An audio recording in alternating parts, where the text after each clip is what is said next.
Ahora bien, me voy a permitir presentar a la maestra que nos acompaña el día de hoy. Es la maestra Alejandra Viridiana Gutiérrez García, licenciada en Psicología por la Universidad de Aguascalientes, es maestra en Medicina Conductual por la Universidad Autónoma de México, actualmente es doctorante en Psicología y Salud por la misma institución, está adscrita al Hospital Psiquiátrico Infantil Dr. Juan Manuel N. Navarro, es terapeuta con enfoque cognitivo-conductual en atención a niños y adolescentes con trastornos psiquiátricos. Su línea actual de investigación tiene referencia a los factores de riesgo para intentos de suicidio en adolescentes. Es docente colaborador en el Diplomado de Terapia Cognitivo-Conductual de la Fundación de Atención Psicológica y de Desarrollo Integral. Y bueno, una noticia que les tengo que compartir es que nos va a dar un curso en línea sobre este tema que vamos a trabajar el día de hoy. Ya los invitaremos con calma más adelante. Pues bienvenida, maestra. Para iniciar esta conferencia, la dinámica de la conferencia es, todos apagan su micrófono, por favor. Quien esté en la constancia de participación, viene el número de teléfono ahí para que nos puedan contactar y explicarles cómo es. Y cualquier pregunta que tengan la anotan en el chat y posteriormente la maestra se dará entre 15 a 20 minutos para leer las preguntas que ustedes tengan. Bienvenidos y adelante, maestra. Muchas gracias. Pues buenas tardes, noches a todos. Gracias, antes que nada, la invitación a la Fundación de Atención Psicológica y en Cuernavaca. Y gracias a todos ustedes también por tomarse un ratito de su tiempo para conectarse y compartir con nosotros. Vamos a hablar el día de hoy de, pues, justamente el suicidio en adolescentes. Bueno, el objetivo de esta plática, pues evidentemente no es hacernos, pues como tal expertos, ¿no? Pero sí al menos familiarizarnos un poco en este tema del suicidio en adolescentes, que ya nos daremos cuenta que es un tema pues bastante preocupante, ¿no? Y que pues es una tarea de todos, así sean padres de familia, maestros, psicólogos, psiquiatras. Es una tarea de todos, pues, lograr detectar algunas señales para poder lograr su prevención. Entonces, bueno, vamos a empezar. Primero tenemos que hablar de qué es el suicidio. El suicidio como tal se define, de acuerdo con la Organización Mundial de la Salud, como, como un acto deliberado, iniciado y llevado a cabo por un individuo con el conocimiento o la expectativa de que su resultado va a ser la muerte. Esto es importante considerarlo. Aquel que lo intenta, pero sin la intención de morir, entonces no se considera como tal un intento suicida. Sin embargo, también es de riesgo. Entonces, eso es importante considerar. Otra de las definiciones también es que es un acto deliberado a través del cual el individuo pues logra quitarse la vida. Esto ya estamos hablando de suicidio consumado tal cual, ¿no? Apagamos los micrófonos, por favor, para evitar distracciones, por favor. Bien, entonces, de acuerdo con la Real Academia Española, pues tenemos una definición mucho más sencilla, que es la acción y el efecto de suicidarse, que eso evidentemente no nos dice nada. Y la otra definición es una acción o conducta que perjudica o puede perjudicar muy gravemente a quien la realiza. Otra vez, es con esa expectativa de que su resultado va a ser la muerte. Eso es importante considerar. Y bien, pues tenemos que hablar de números para darnos cuenta, del impacto que tiene este tema pues en los adolescentes. Tenemos que cada día más de 3,000 niños y adolescentes fallecen por causas que podrían prevenirse. Estamos hablando de 1.2 millones de muertes anuales, causas prevenibles. Entonces, el suicidio es una causa que se puede prevenir.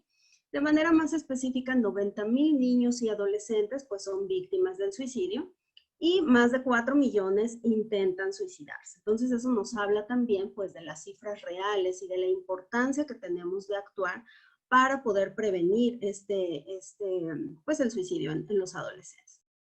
Otro de los datos que tenemos acá también es que es la tercera causa de muerte en población de entre 10 y 19 años de edad.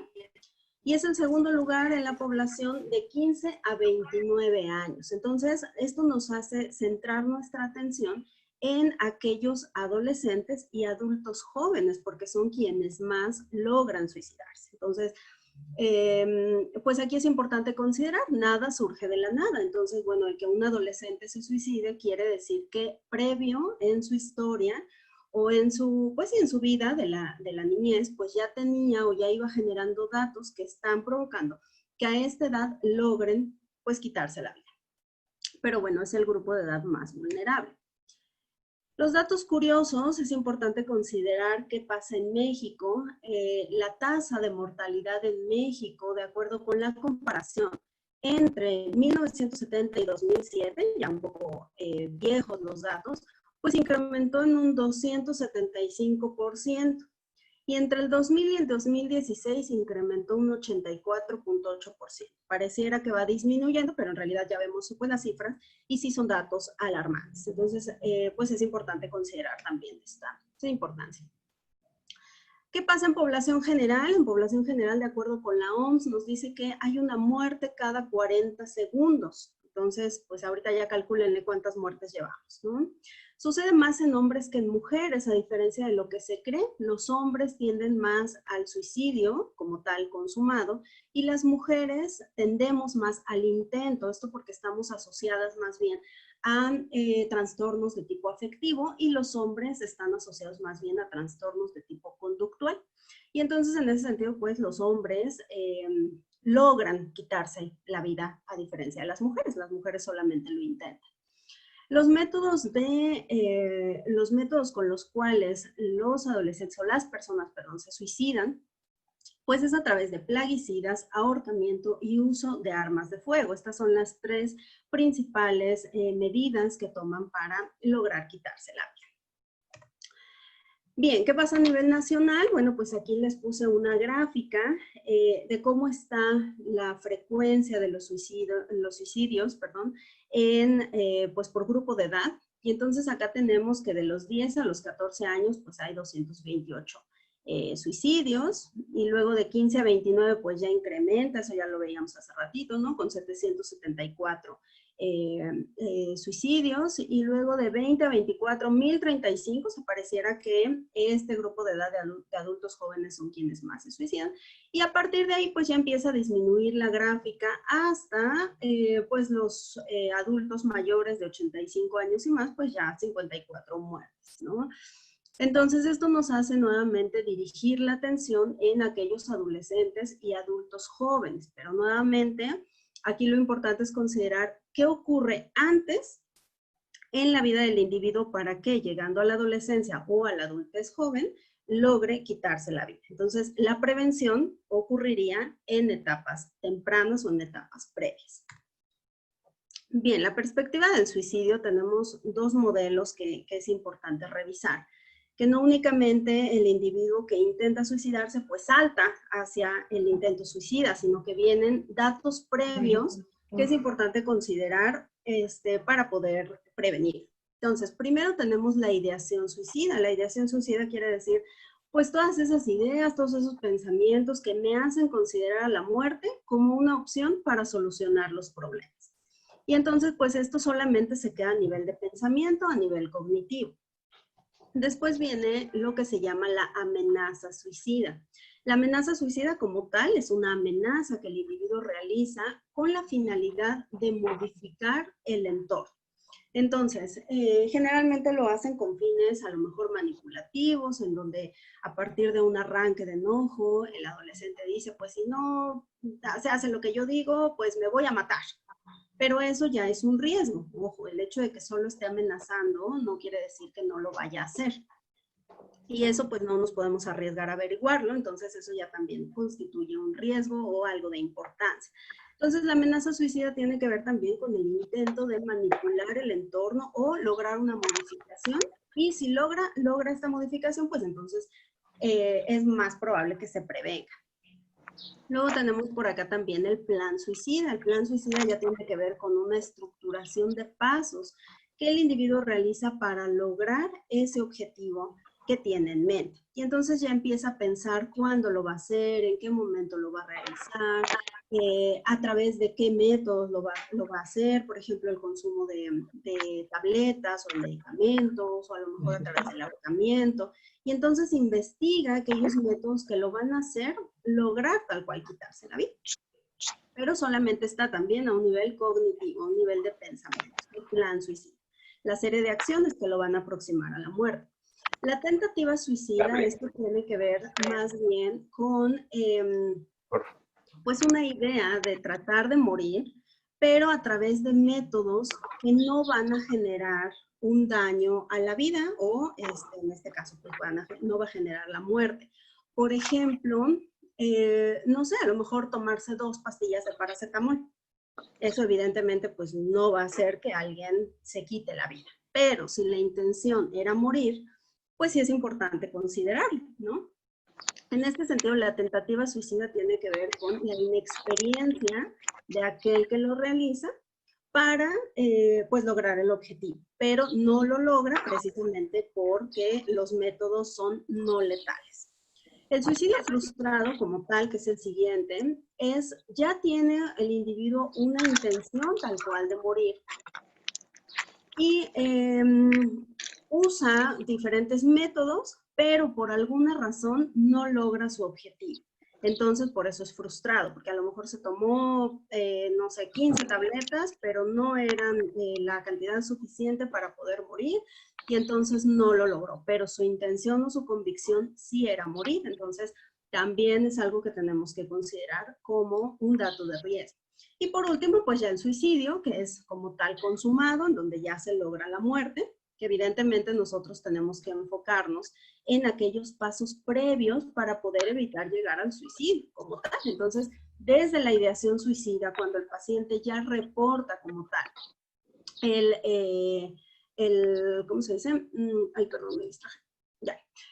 Cuando el paciente ya reporta como tal la idea de morir, entonces ya estamos hablando de un dato de riesgo. Entonces es importante ahí considerar que en el momento en el que lo menciona, ya es importante considerar, sea que tenga la convicción de morir o no, de cualquier modo, es importante referirlo a atención psicológica o psiquiátrica en este caso.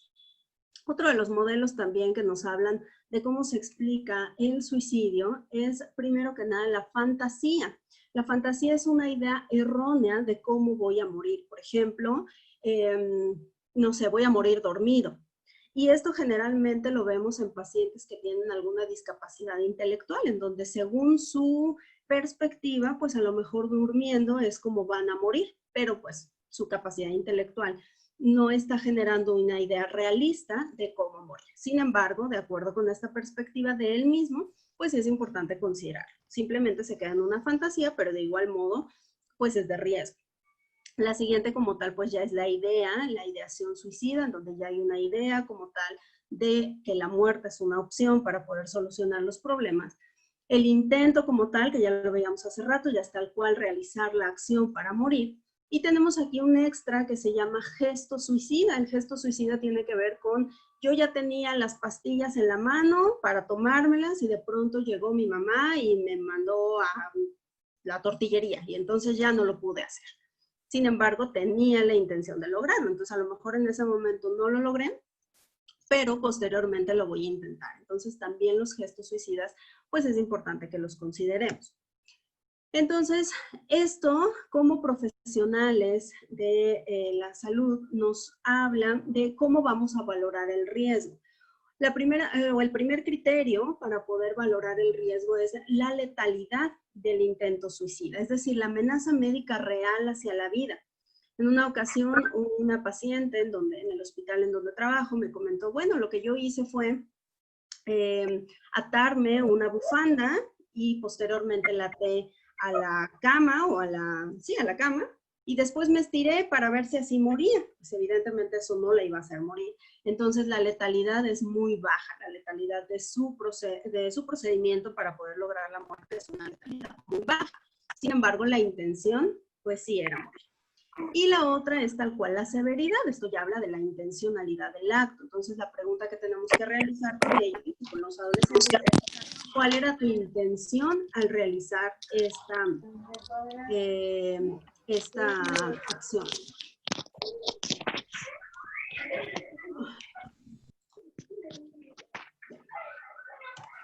Bien, entonces, pues, ¿cuáles son los factores de riesgo? Generalmente lo que intentamos es pues identificar aquellos factores que están influyendo en este tema.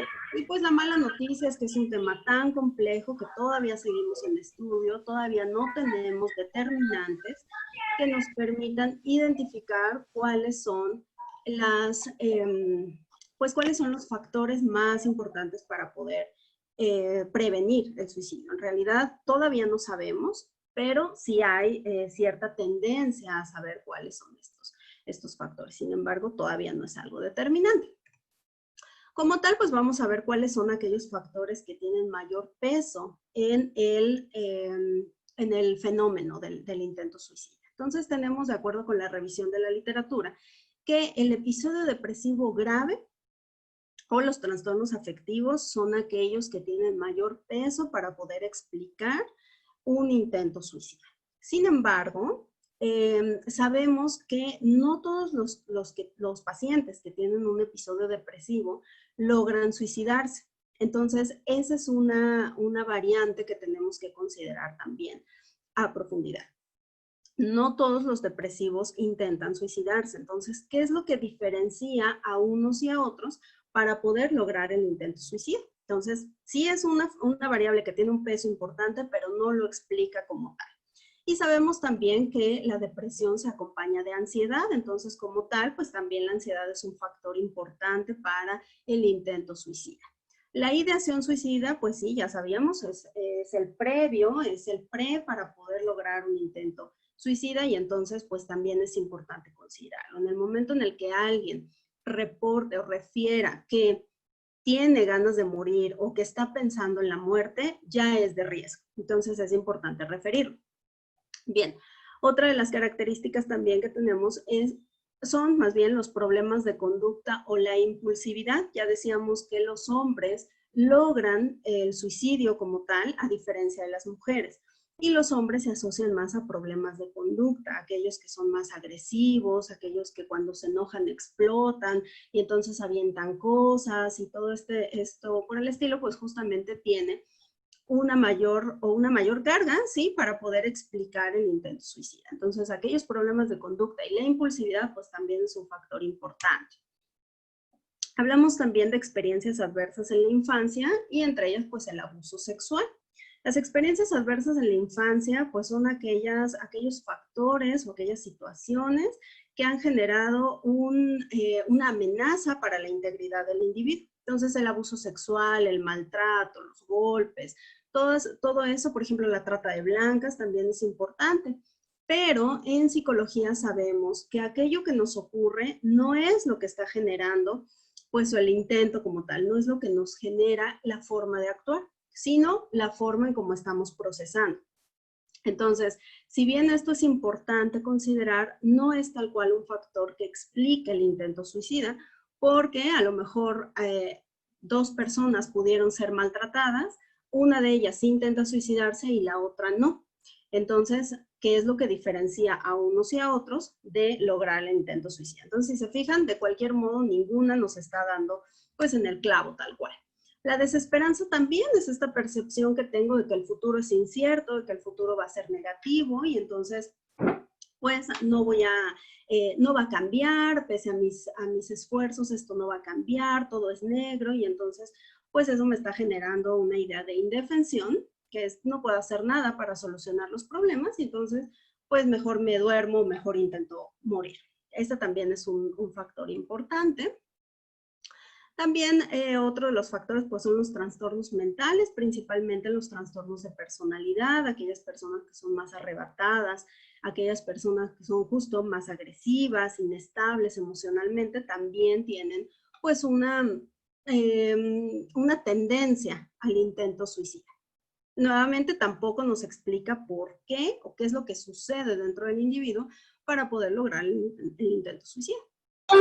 Ya decíamos el ser agresivo también, la disfunción familiar, el ser desinhibido también, porque eso me aproxima más a métodos pues, más agresivos, más letales, entonces eso también está ocurriendo.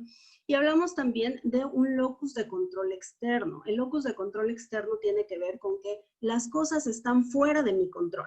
Y si bien algunas están fuera de nuestro control, no todas están fuera de nuestro control. Por ejemplo, la solución de problemas. La solución de problemas se encuentra dentro de mi control. Pero aquellas personas que piensan que nada puedo hacer ante los problemas, que todo depende de los demás, entonces genera una indefensión aprendida y entonces intento morir. O el único medio que observo para poder resolver, pues es la muerte. Las autolesiones no suicidas también es un factor importante, es aquellos adolescentes o adolescentes mujeres que más, por ejemplo, se hacen daños, se hacen cortes en las muñecas, se cortan o sí, se hacen cortes en las piernas. Todas estas personas también tienden un mayor acercamiento a la muerte y ahorita lo vamos a revisar. El ser mujer, pues también tiende más al intento suicida, pero ya decíamos en los hombres al suicidio consumado, y el ser perfeccionista también. Cuando las cosas no salen como yo quiero, también me estoy aproximando más hacia la muerte. Con estos factores estoy tratando de explicar que hay muchos factores que están influyendo. Estos, de acuerdo con la revisión de la literatura, son los que tienen mayor peso. Entonces, cuando nosotros identificamos a un individuo mucho más desinhibido o muy perfeccionista, pues es como un dato de alarma, ¿no? No tal cual que todos los perfeccionistas lo vayan a hacer, pero sí son datos de alarma porque, de acuerdo con lo que se ha estudiado, las características de los suicidas tienen que ver más con estas características, ¿no? Con estos factores. Pero bueno, ninguna de ellas nos explica tal cual qué es lo que ocurre dentro del individuo para poder elegir el intento suicida. Y entonces pues me encontré con esta teoría, la teoría interpersonal del suicidio, que bueno, pues en otros países ya está, pues está en estudio. En México evidentemente todavía no tenemos nada, pero es muy sencilla y esta sí nos explica qué es lo que ocurre dentro del individuo para poder intentar suicidarse.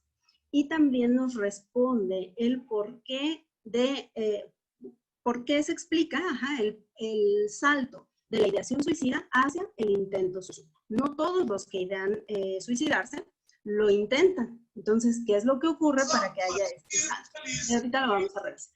Tenemos tres factores. Uno de ellos es la pertenencia frustrada. La pertenencia frustrada es la percepción de estoy solo. Estoy solo y entonces la percepción de soledad y también la falta de cuidado recíproco. Esto quiere decir que no cuido de nadie, ni tampoco alguien cuida de mí. Y entonces eso me genera pues que no pertenezco a un grupo social. Luego, la carga percibida es otro de los factores también que están influyendo. Esta es la percepción tal cual de soy una carga para mis papás, soy una carga para mis maestros, en realidad los demás estarían mejor sin mí, y entonces pues tiende hacia un odio a mí mismo y la percepción tal cual de ser una carga. Entonces esto sí ya estamos hablando de factores personales, factores que nos explican cómo está procesando el individuo para poder idear justamente idear en la muerte. Entonces, tenemos acá que estas dos características están interactuando entre sí y nos llevan a una ideación suicida pasiva, esto es el deseo de morir. Quiero morir, y aquí es en donde el individuo empieza a pensar justamente sobre la muerte. Estos dos factores, estas dos características es los que nos explican esta ideación suicida.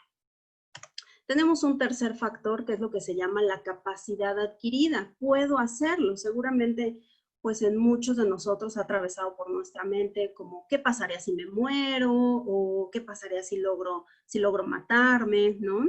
Pero no todos lo intentaríamos. ¿Por qué? Porque nos da miedo. Entonces, justamente la capacidad adquirida es esta capacidad de pues intentar morir, de que no me dé miedo. Entonces tiene dos características, es tener un reducido miedo a la muerte, que al asociarse con esta ideación suicida pasiva, que es el deseo tal cual de morir, pues nos va a decir que el deseo suicida ya se convirtió en activo, o sea, ya no nada más es deseo morir, ahora es quiero matar.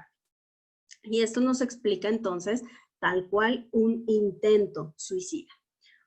Otra de las características de la capacidad adquirida también es el incremento de tolerancia al dolor. Hace ratito les comentaba que aquellos que intentan o que se realizan autolesiones, pues también tienen un acercamiento a la muerte. ¿Por qué? Pues porque justamente eso me va a incrementar la tolerancia al dolor, va a hacer que ya no me duela tanto, ¿no? Entonces, a veces pues nada más nos cortamos con una hoja blanca y nos arde, ¿no?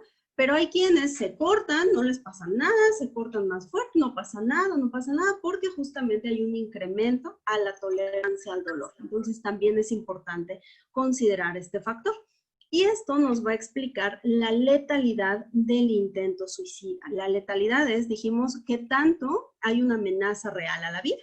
Entonces, cuando pues yo ya tengo un historial de autolesiones, pues ya nada me va a asustar. Entonces, finalmente, si yo ya me había autolesionado varias veces, pues fácilmente puedo tirarme del puente o aventarme a los carros, y entonces, pues eso va a hacer que realmente logre mi objetivo. Entonces, si se fijan, son estas 3 características, es la teoría que más ha demostrado pues un peso importante para poder explicar el intento y la letalidad del intento suicida. Y entonces eso también nos responde qué es lo que ocurre dentro del individuo para que salte de la ideación al intento como tal, que es esa capacidad adquirida de ser.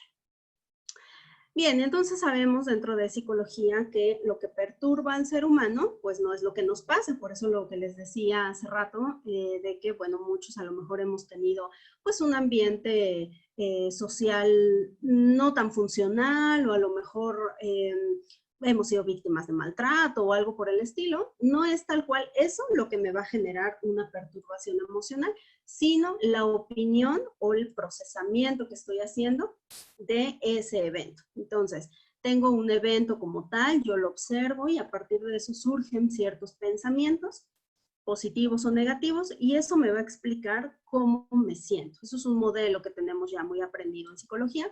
Justamente la situación no es lo que me va a generar el cómo me siento, sino los pensamientos que estoy teniendo al respecto de una situación.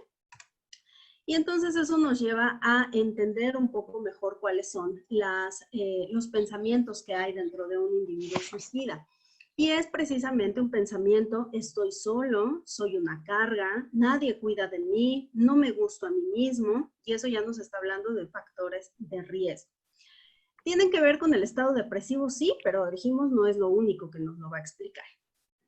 Otra de las características también son, ya decíamos, las autolesiones sin intencionalidad suicida, que eso tiene que ver con qué tanto me aproximo a la muerte, y de hecho el consumo de drogas, incluso el ser inyectadas, incrementa más el riesgo. ¿Por qué? Porque me estoy aproximando a la muerte, estoy generando una menor tolerancia al dolor, me estoy acostumbrando al dolor, y eso provoca que pues fácilmente pueda lanzarme a los coches sin tener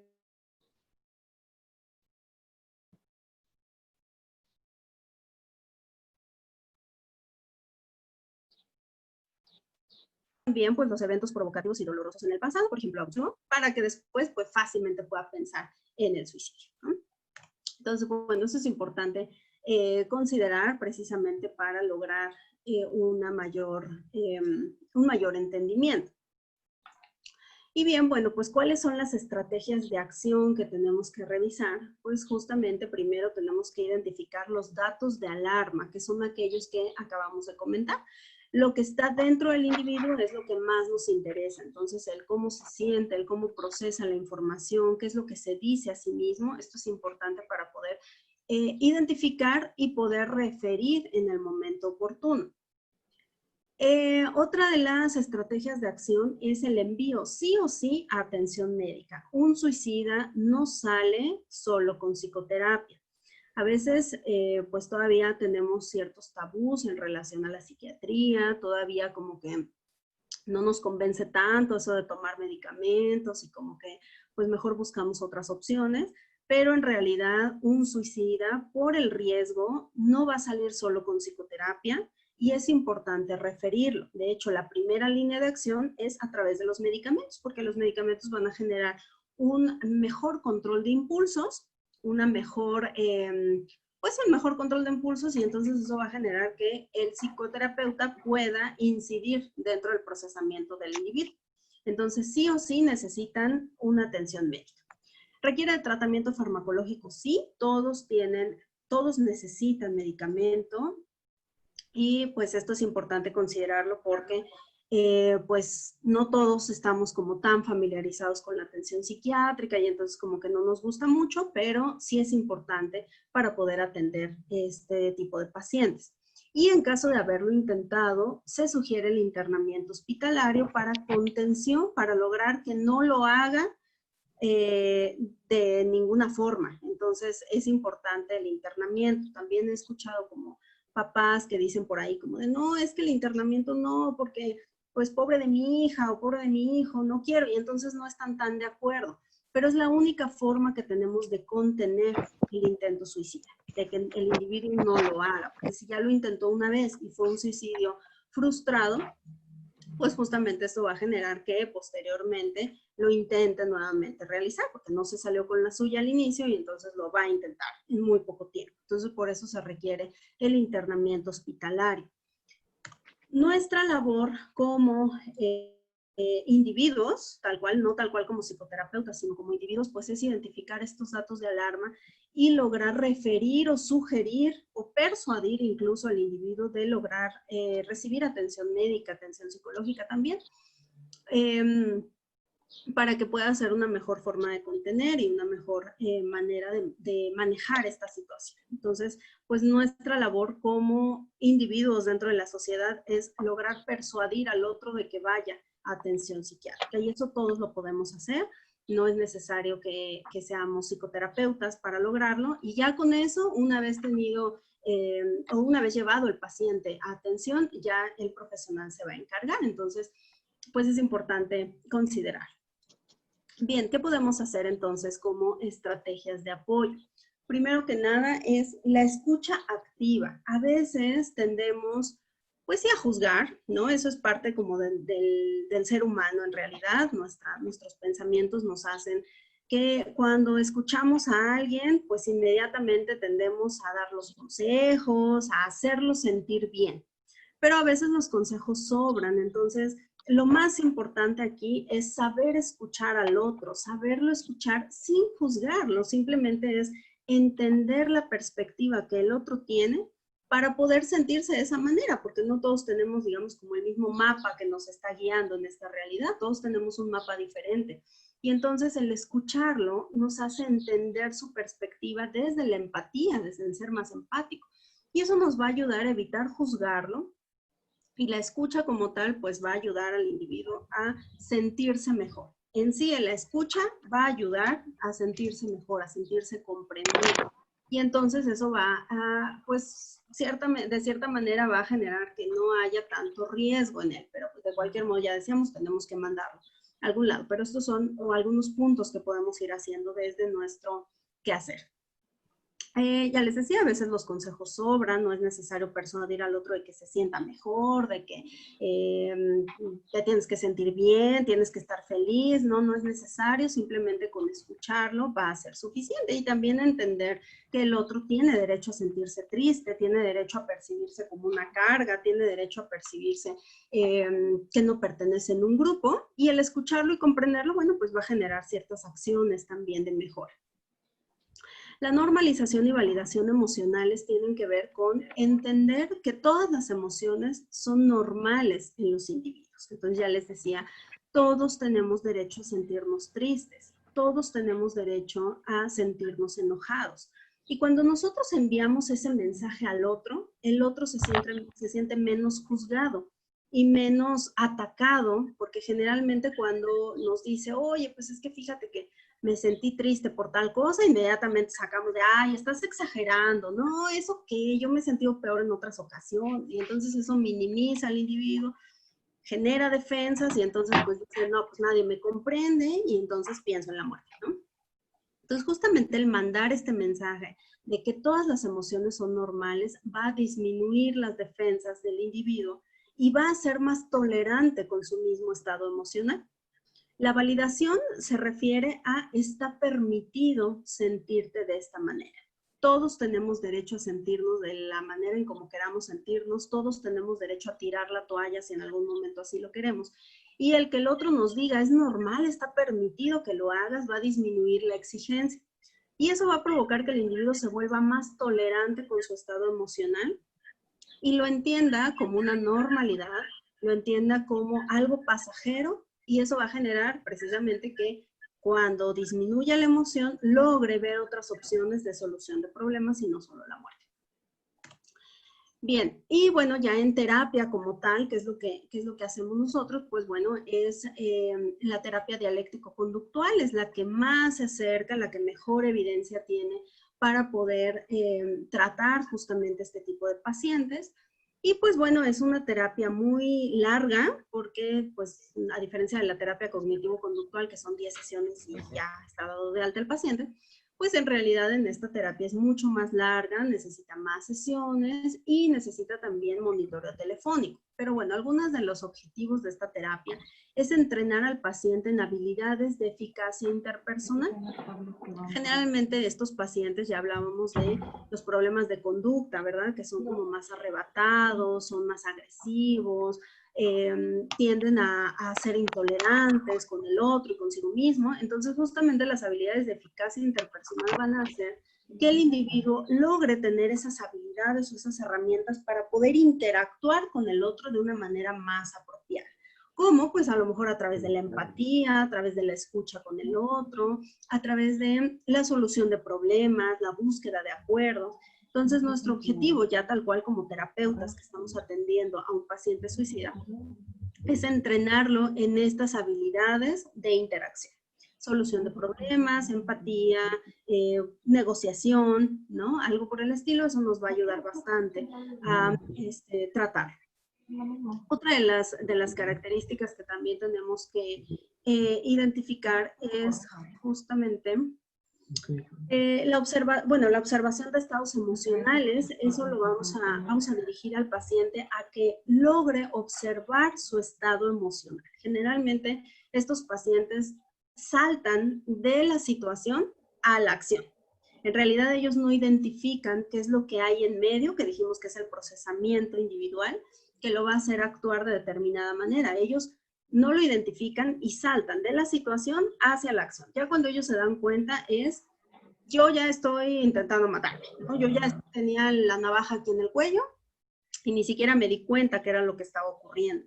Entonces, los tenemos que orientar a identificar estos estados emocionales. Identificar que una cosa es la situación, una cosa es lo que ocurre, evidentemente esto está fuera de mi control, pero ¿qué es lo que ocurre dentro de mí? ¿Cómo estoy procesando la situación? Entonces, ¿cuáles son mis pensamientos? ¿Cómo me estoy sintiendo? ¿Cuáles son esas sensaciones que se generan en mi cuerpo cuando estoy enojada, cuando estoy triste, cuando estoy ansiosa? Y entonces, al identificarlos, pues ahora sí puedo explicar la manera en cómo me estoy comportando, cuál es la acción que estoy llevando a cabo a partir de mi estado emocional. Con esto les quiero decir que lo que intentamos hacer en terapia es ayudar al paciente a identificar, a que sea mucho más consciente de su propio actuar y logre tener un control de sí mismo. Y otra de las características también dentro de la terapia es ayudar a aceptar a las emociones como estados naturales, temporales y cambiantes. Es decir, tolerar estados displacenteros. Generalmente, pues justo quien intenta suicidarse tiene la idea errónea de esto nunca va a cambiar. Ya les hablaba hace rato de la desesperanza, ¿no? ¿Para qué estoy pensando en el futuro si esto va a ser negro toda la vida? Esto nunca va a cambiar. Entonces no tiene sentido quedarme en este mundo solamente a sufrir. Y sí, viéndolo desde esa perspectiva, si alguien cree que todo el futuro es negro, pues ¿para qué vivimos? Justamente lo que intentamos hacer desde terapia es aceptar estos estados, uno, naturales, es parte del ser humano, como les hablaba hace rato de la normalización de las emociones, es parte del ser humano, es algo natural, y la otra es temporal. Eso no quiere decir, el hecho de que yo me sienta triste hoy, no quiere decir que toda la vida me voy a sentir igual. A lo mejor ahorita, porque acaba de ocurrir el evento, me siento muy triste, pero generalmente cuando ya me despejo y pienso en otra cosa, esta emoción va a disminuir y entonces voy a pensar de mejor manera en la situación. Es decir, es temporal y es cambiante. A lo mejor hoy me puedo sentir triste y mañana me puedo sentir enojado y a lo mejor dentro de un mes me vuelvo a sentir triste y esto es absolutamente normal. Todos los seres humanos atravesamos por esta curva de emociones que a veces nos sentimos bien y luego nos sentimos como un poco más bajoneados y después ya nos sentimos muy eufóricos. Es normal que experimentemos esta curva de emociones. Y como tal, cuando yo entiendo que estos estados son temporales y pueden cambiar, pues tolero el estado displacentero. No toda la vida me voy a sentir absolutamente feliz, porque tampoco sería saludable. Entonces, me entreno en tolerar estos estados displacenteros como el enojo, como la frustración, como la ansiedad, y entonces tiendo a ser más tolerante con esto. ¿Vale? Entonces, esta es otra de las características de la terapia dialéctico-conductual. Los entrenamos también en mindfulness, esto quiere decir pues una meditación, decíamos hace rato, el ser más conscientes de qué es lo que ocurre dentro de mi cuerpo, justamente para poder tener un control de mí mismo. Entonces ya no salto de la situación hacia la acción, sino que ya soy consciente de todo este proceso de que a partir de la situación yo pienso algo, me siento de determinada manera y después actúo. Es toda una cadena y entonces gracias a la meditación me va a ayudar a estar en contacto más con mi cuerpo, con mis emociones y voy a ser más capaz de tolerarlas y de controlarme. Otra de las estrategias también es el entrenamiento en solución de problemas. Este entrenamiento, pues ya quiere decir, como ya les mencionaba hace rato, el tratar de conciliar con el otro, el buscar otras alternativas de solución, identificar cuál es el problema, si está dentro de mi control o no lo está, porque generalmente, bueno, a veces puede ser dentro de mi control y a veces no, y entonces pues yo tengo que ser consciente que hay cosas que se me van a salir de las manos, pero de otras sí soy capaz de modificarlos. Entonces, esto también tiene que ver pues con la solución del problema. ¿Qué hago yo para poder modificar? Les decía hace rato, bueno, la consulta telefónica, también hacemos una consulta telefónica que es generalmente 2 veces por semana, en donde vamos monitoreando los avances y vamos previniendo que haya otro intento suicida, o que no haya estos arranques de impulsividad. Eso también es importante considerarlo. Y bueno, hacemos también las reuniones de supervisión, ya tal cual las sesiones terapéuticas, en donde trabajamos todas las características anteriores, entre otras, y si se dan cuenta, pues es un trabajo muy largo que tenemos que hacer para poder tratar a un suicida. Entonces, es difícil precisamente el abordaje porque no todos los suicidas se explican igual. Ya les comentaba hace rato, bueno, hay muchos factores que están influyendo. En realidad todavía no se sabe tal cual cuáles son los factores que decimos así como a ciencia cierta, estos son los factores que influyen. En realidad todavía no. Pero sí tenemos una tendencia, como ya les decía, de estos 3 factores de la capacidad adquirida, de la pertenencia frustrada y de la carga.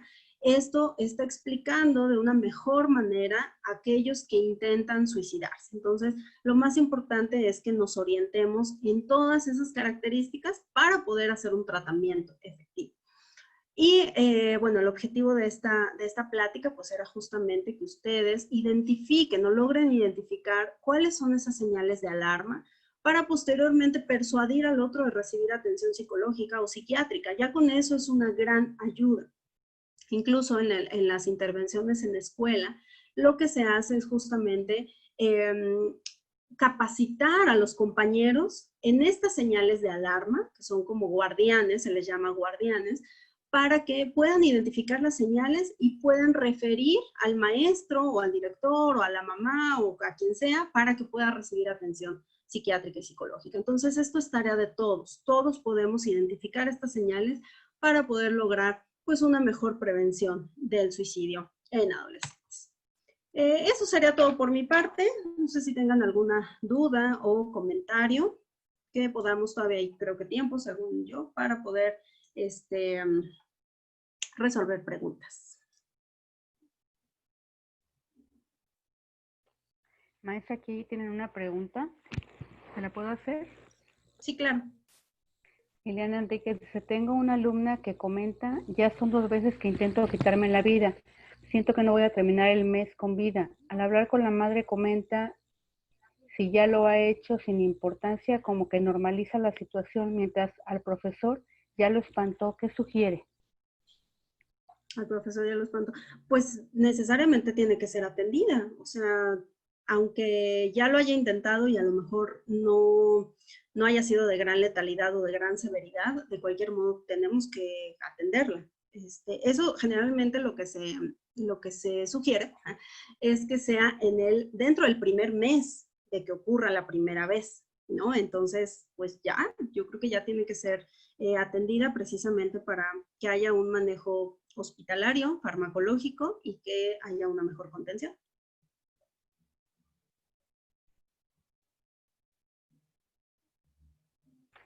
No sé si haya más preguntas, es la única que está aquí en el chat. Preguntas, dudas. Yo solamente para felicitarla, así como que se me ha abierto un poquito más el panorama para tratar con mis alumnos, o sea, para ser más observadora, para estar atenta a las señales de alarma, bastante tips realmente. Algunos habíamos dejado, los hemos pasado por alto a veces, ¿no? Tenemos tantos alumnos que decimos, pues, ¿qué está pasando? Ya pasará a lo mejor, ¿no? Pero creo que es interesantísimo, interesantísimo, de verdad, esos factores que nos has dado, como que empezamos a poner a los alumnos que hemos observado que tienen algunos problemas en esto, qué rasgos tienen, ¿no? Y creo que es fascinante. A mí me gustaría tener otra conferencia sobre de esto. Quisiera tener un poquito más de conocimiento en este tipo de alumnos. Muchas gracias. Sí, pues bueno, finalmente los maestros son quienes más nos ayudan a referir. Son los principales observadores, porque a veces los papás no se dan cuenta, están como tan metidos en sus propios problemas y como todos, ¿no? Finalmente todos tenemos como pues sí, nuestros problemas y entonces nos metemos tanto en eso que a veces descuidamos al adolescente, pero los maestros es una gran labor la que hacen y no fácil, por supuesto, pero observan justamente esas señales y ellos son los que nos ayudan a referir. Entonces, sí es importante y de hecho el objetivo de la plática era justamente familiarizarnos un poco más con estos datos de alarma, porque a veces, minimizamos el riesgo, es como, bueno, está chiquita y a lo mejor pues no lo intenta o no, seguro no lo va a hacer y entonces luego nos dan un gran susto. Entonces, pues en el momento en el que el paciente menciona, quiero morir, ya es importante considerar que a lo mejor está manipulando, ¿no? Bueno, eso ya será otra historia y eso ya el profesional se va a encargar de evaluarlo, pero sí es importante que aprendamos a detectar estas señales para un mejor manejo. Así que muchas gracias por venir. Maestra, hay otra pregunta, aquí ya llegaron varias. Sí. Pregunta MacBook, ¿todas las personas en un momento de nuestra vida podemos tener una ideación suicida? Sí, sí podemos tenerla. De eso, otra vez, depende el salto que hagamos, ¿no? Si ya lo estamos intentando, por ejemplo, si ya nos autolesionamos, pues entonces ya estamos más cercanos a la muerte, por así decirlo. Entonces, a lo mejor puede atravesar por mi mente como de, ay, estoy muy triste, híjole, ay, ya me debería morir, ¿no? Entonces, bueno, a lo mejor eso sí puede ser pasajero y sí puede atravesar por nuestra mente, pero también tenemos que identificar con qué tanta frecuencia ocurre. Si ya ante cualquier problema estoy pensando en la muerte y también qué tanto me estoy aproximando a eso, ¿no? O sea, por ejemplo, a mí ha atravesado por mi mente, ¿no? ¿Qué pasaría si me muero? Pero me da miedo, incluso cuando me corto con una boca, pues me da miedo y me arde mucho, entonces digo, no sería capaz de intentarlo. Entonces, eso ya pues da una señal justamente de que ya no es tan grave. Sin embargo, si ya es muy recurrente mi pensamiento, pues ya lo tengo que analizar y ya lo tengo que revisar. Ok, nos pregunta Lizardo, comenta que es mejor el internamiento cuando hay un intento suicida. Además del N Navarro, ¿dónde más se puede internar a un adolescente? Híjole, pues en realidad ya no hay. Es el único hospital en donde tenemos servicio de hospitalización para adolescentes. A veces los logran internar en el Hospital de Psiquiatría del IMSS o en el Juan Ramón de la Fuente. Sin embargo, por la edad, generalmente nos lo refieren al Navarro, porque es el único que tiene internamiento hospitalario para adolescentes en América Latina. Entonces, pues sí es el único, pero les digo, a veces sí los logran captar, pues cuando estamos muy saturados logran captar en el Juan Ramón de la Fuente o en el de Psiquiatría del Seguro Social. Hola, maestra, gracias. buenas tardes. Ay, perdón. No sé si gusten que lea primero las que tenemos aquí y después anoten ustedes su pregunta abajo. Claro que sí, disculpen. No, no hay ningún problema. Stephanie pregunta, tengo una amiga que manifiesta sus ideas suicidas, pero en broma o con memes. ¿Esto se considera un foco de alarma? Pues no sé qué tanto sería en broma o cuál sería el criterio para determinar que es broma, porque a veces es una forma pues de defendernos, ¿no? De defensión, perdón, es como una manera de defensión de, ay, te lo estoy diciendo en broma, pero acuérdense, como dice el dicho, ¿no? Entre broma y broma, pues habría que identificar qué tanto es broma y con base en qué lo estamos determinando como tal. Y otra vez, no solamente es como mencionarlo, sino también estas características que acabamos de referir y qué tanto son, le llamamos desde psicología, resonantes en el afecto. Esto quiere decir qué tanto me la creo que realmente el otro está triste. A lo mejor, y lo hemos visto mucho en adolescentes con trastornos de personalidad, en donde dicen que están súper tristes, pero en realidad no se les nota la tristeza. Entonces, eso también es importante, a lo mejor sería un criterio para poder identificar si es broma o no. Y sí, si tal cual nos damos cuenta que fue broma, pues a lo mejor no es un foco rojo, pero creo que yo definiría más bien cómo estamos tal cual clasificando como broma. Ok, gracias. Joana pregunta, tengo un amigo que con esa situación de la pandemia lo hace pensar mucho en que se puede contagiar y que se va a morir y que prefiere suicidarse. De hecho, me comentó que ya escribió una carta. Ok, pues sí, este sí es un riesgo. Generalmente lo que hacen los suicidas, de ya escribir y me empiezo a despedir y empiezo a cerrar ciclos, ya es que me estoy acercando. Y generalmente cuando eso ocurre es ya lo estoy planeando. Y acuérdense que la planeación suicida pues ya es un paso posterior a la ideación. Entonces ya nada más me falta la capacidad adquirida para lograrlo. Entonces sí es un foco de atención y sí, es muy normal que en esta cuarentena pues estemos experimentando todas estas sensaciones de encierro y que están destapando muchos problemas que traíamos, pero que no nos dábamos cuenta porque estábamos tan metidos en nuestra rutina que no nos poníamos atención a nosotros mismos. Pero, pues ahora que estamos encerrados, estamos en casa, no estamos interactuando y estar con nosotros mismos, eso ya me genera cierto problema, cierto conflicto, entonces está destapando muchos problemas que ya teníamos.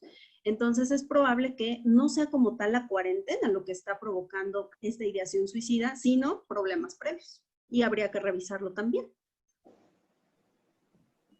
Ok, Angie B. pregunta, ¿cómo identificar si solo se trata de una manipulación?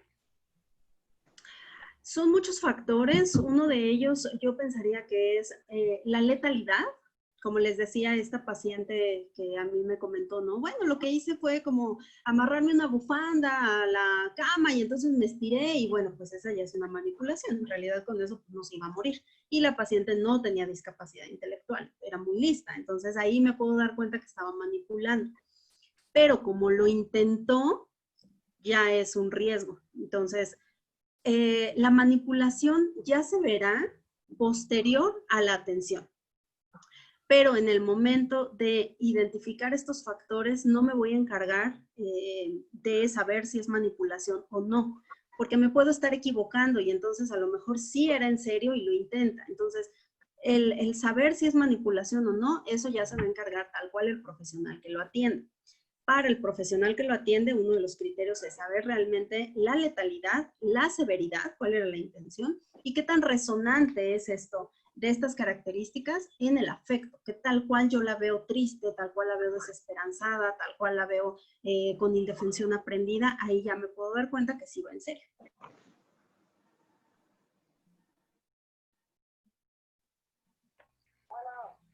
A ver, tengo una paciente que acaba de tener un bebé hace 2 semanas, comenta Italia, y llegó primera consulta refiriendo que se quiere morir y ya pensó a quién dejarle los hijos.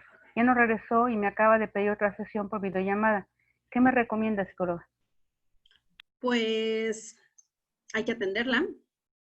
e indagar estos datos, ¿no? Indagar estos datos de qué tanto, pues esto va en serio, ¿no? Estoy entendiendo que es psicóloga la que nos pregunta eso, entonces habría que indagar y referir a un psiquiatra, si es que realmente está pensando en morir.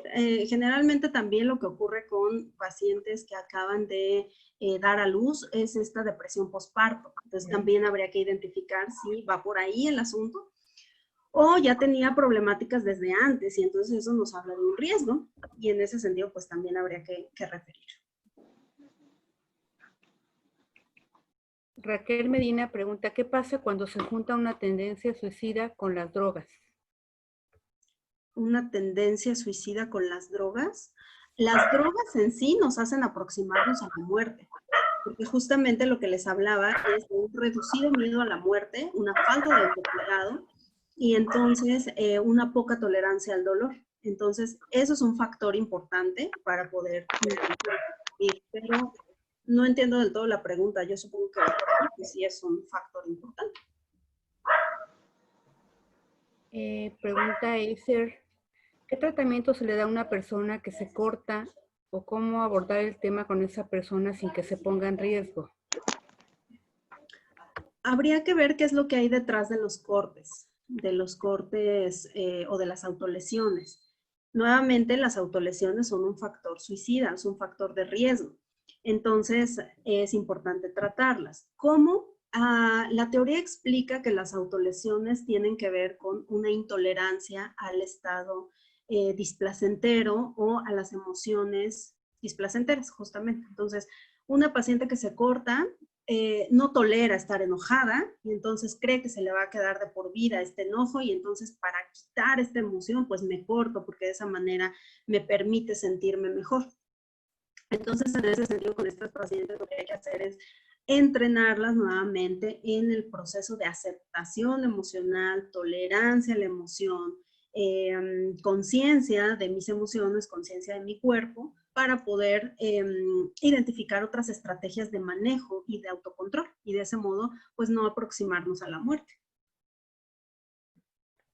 Ok, comenta Joana, le he dicho que busquemos ayuda psicológica, que no lo dejaré solo, pero no quiere y la verdad no sé cómo ayudarle. ¿Qué me sugiere? Uy, sí, eso es muy importante. A veces ahí está el reto en persuadir al otro a buscar atención. El trabajo que hacemos y está mal, pero puede funcionar, es pues llevarlo, o sea, llevarlo y ya en el momento en el que lleguemos al hospital, quien se encarga de persuadirlo de que entre y de a lo mejor convencerlo, justamente, eso ya va a ser pues el profesional de la salud mental. Creo que nuestro reto ahí sería llevarlo y ya el otro se va a encargar de cómo manejarlo. Pero a lo mejor persuadiéndolo, bueno, esa sería la primera opción, como tratando de decirle las ventajas, el riesgo que ocurre, que estamos preocupados por él, que es importante, que nos interesa su bienestar, y a partir de eso, pues ya, si no funciona, pues entonces llevarlo. No tal cual usando la fuerza física, sino a veces lo que me han contado papás que llegan ahí al hospital es como, bueno, le dijimos que íbamos por un mandado y pues ya estando aquí la metimos y bueno, sí, está muy enojada la paciente porque la metieron a fuerza, pero el enojo va disminuyendo, entonces ya después ya logra entender que esto era importante. Entonces aquí lo más importante es salvaguardar la vida y acomodar el lugar, entonces pues eso ya dependerá también de nuestras propias estrategias para hacer eso. Lilia comenta, ¿en niños también es necesario la medicación o primero conocer la historia porque luego son expresiones lo que ellos los manejan más que intentos? Pues yo creo que no está tal cual, o bueno, no hay que minimizar tal cual el riesgo en niños. Hay quienes tal cual lo manifiestan así, pero pues no hay que minimizar. Entonces, ¿qué es lo que hay que hacer? Pues justamente sí valorar cuáles son los factores que están influyendo en niños. En niños es muy importante identificar el concepto de muerte. a veces ellos creen que es como un ir y venir, ¿no? O sea, es como dormir, ¿no? O sea, hoy me muero, mañana resucito. Entonces, pues hay que valorar también el concepto de muerte. Sin embargo, nuevamente hay que identificar cuáles son los factores que están influyendo. Hay niños deprimidos, eso no es un mito. Entonces, y si lo están diciendo, a lo mejor pueden ver en alguien que se corta y ellos lo pueden intentar. Entonces, yo creo que no hay que minimizar. Sí hay que valorar el riesgo, hay que identificar el concepto de muerte, hay que identificar datos de depresión, todos estos factores que hablábamos, pero, bueno, para ver qué tan en serio es y por dónde va el tratamiento, pero sí hay niños que logran matarse, entonces no hay que minimizar el riesgo.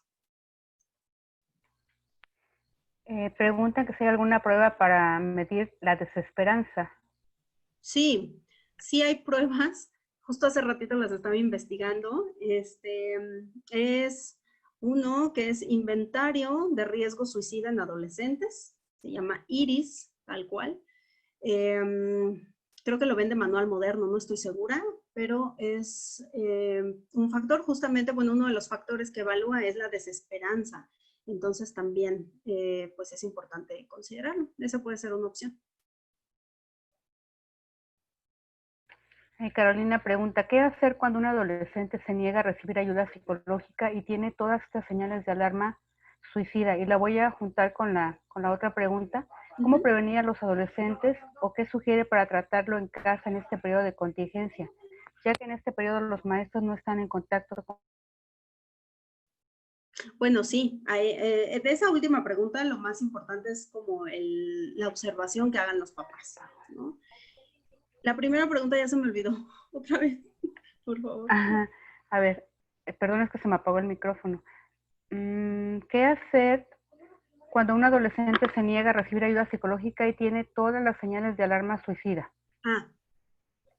Pues lo mismo, y sí con adolescentes notamos más esta renuencia. Les digo, yo creo que los papás son muy creativos y entonces lo que hacen es pues hacer uso de diferentes herramientas para poder persuadir al otro, bueno, al individuo, y en caso de ya un intento suicida, pues llevarlo al hospital. Sí van a llegar muy enojados, van a llegar muy desesperados y esa ya va a ser chamba del terapeuta poder persuadir y bajar estas defensas. Lo más importante es llevarlo y eso ya es pues a lo mejor tarea de quien lo cuida, llevarlo.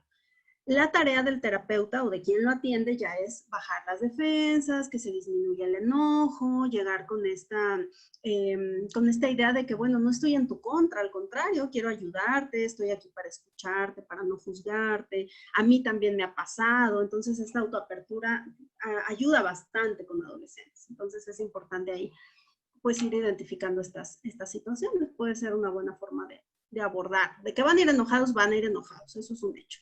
Y bueno, no nos tenemos que asustar con el enojo, no pasa nada. Ok. Esther nos comenta algo, dice que justo hace 2 semanas se suicidó el hermano de la mejor amiga de mi hija, tenía 17 años. Nos comenta esto Esther. Sí, es difícil, sí es, pues, es de riesgo, ¿no? Y es importante, pues, considerar todos estos factores para que no terminen en tragedia. Ahorita, en la cuarentena, ya les decía, se disparan estas características, estos factores, y no precisamente porque la cuarentena nos esté generando esto, sino que la cuarentena está destapando cosas, está destapando problemas. Y entonces, por eso la labor tan importante de todos, de identificar estas señales y de ayudar, refiriendo a atención psiquiátrica o psicológica. Es nuestra labor de todos, es una tarea de todos. Pero esta pregunta que si hay un trastorno de la personalidad específico en el cual se den más los suicidios. El trastorno límite de la personalidad. Son pacientes muy intolerantes a las emociones, que se irritan fácil, que son muy impulsivas. Hablo en mujeres porque es en donde más ocurre. Son muy impulsivas y entonces apenas su mamá les dijo, oye, lava los trastes, y entonces ellas se arrancan en enojo y entonces les gritan y avientan el florero y entonces como si realmente fuera algo de gravedad. Entonces sí, el trastorno límite de personalidad es quienes más tienden al intento suicida, son quienes más se autolesionan.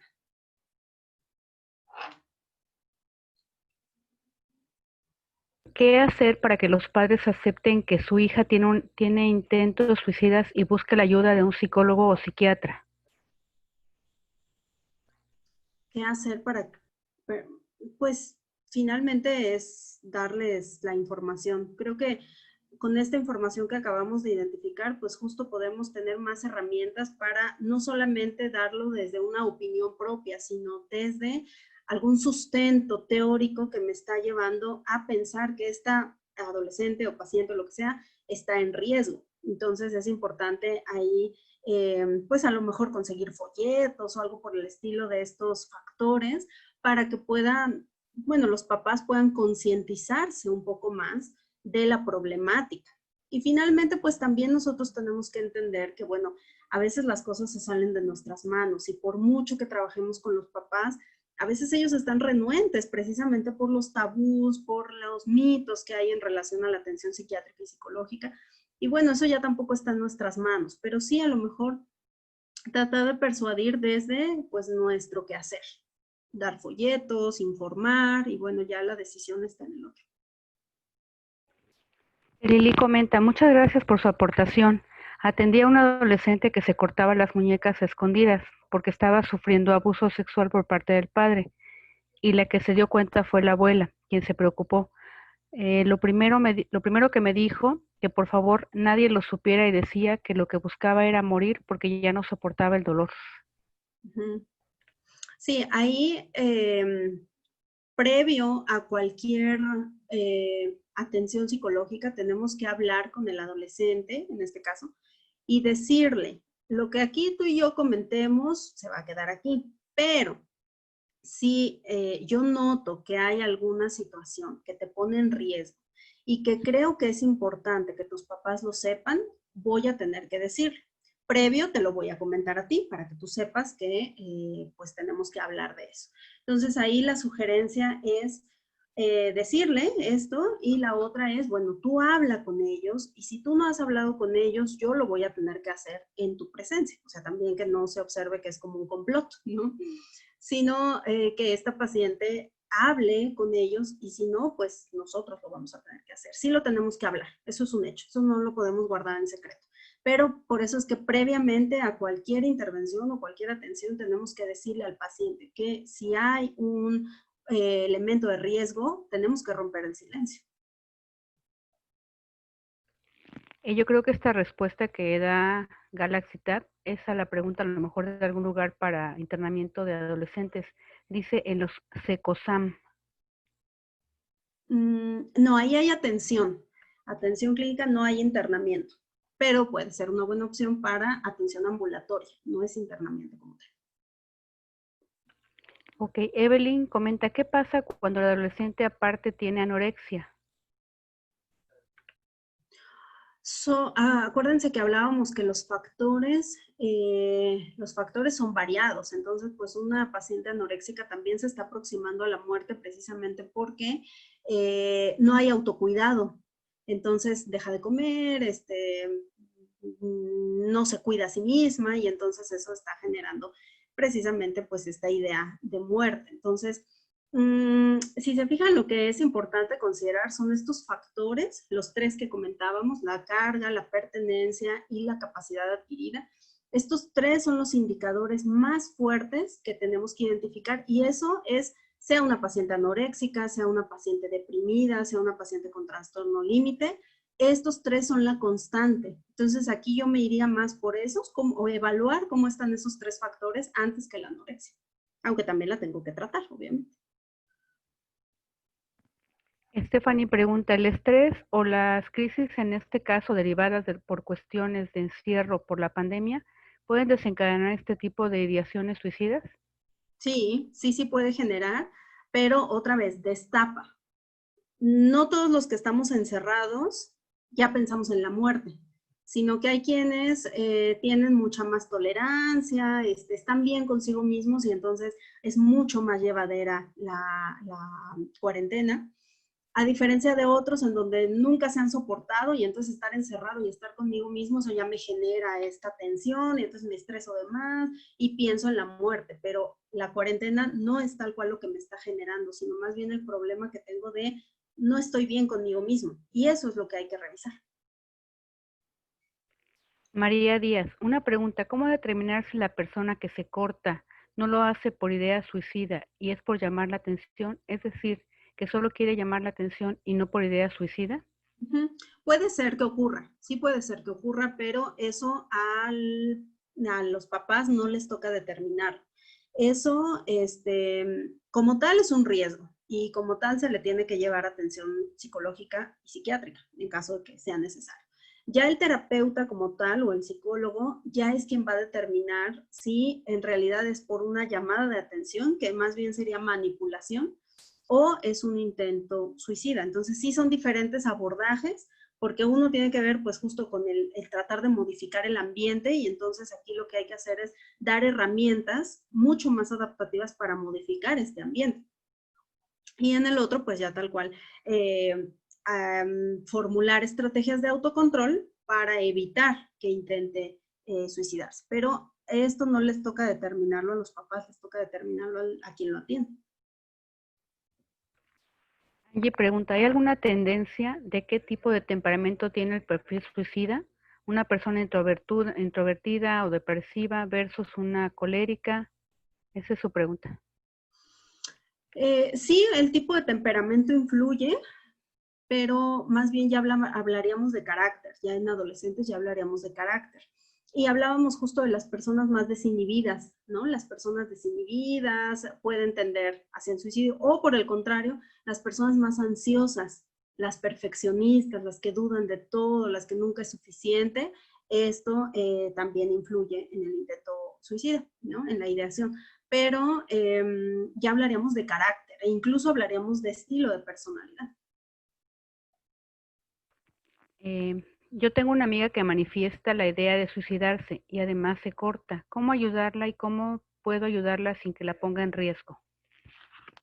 Pues hablando justamente de esta situación, ¿no? Oye, pues me preocupa esto que está pasando, mira, pues me preocupa que estés haciendo esto, indagar un poquito por qué lo hace, y entonces con base en eso, nuevamente persuadir de buscar ayuda. Eso es lo más importante. A veces no va a ser, no sé qué dice, no va a ser tan fácil para nosotros como amigos dar tal cual los consejos que necesitamos para que pueda haber un manejo adecuado.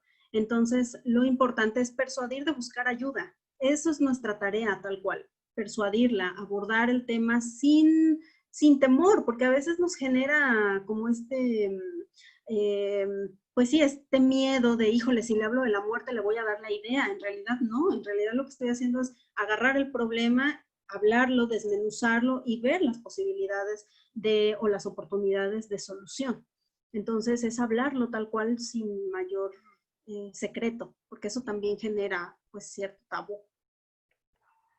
Maestra, podemos agradecerle su presencia. Hay 35 preguntas más. Me da pena no leerlas todas. Yo creo que la tenemos que invitar otro día para que nos dé otra plática de ese tema tan interesante. Todas las preguntas están interesantes, pero ya agotamos el tiempo.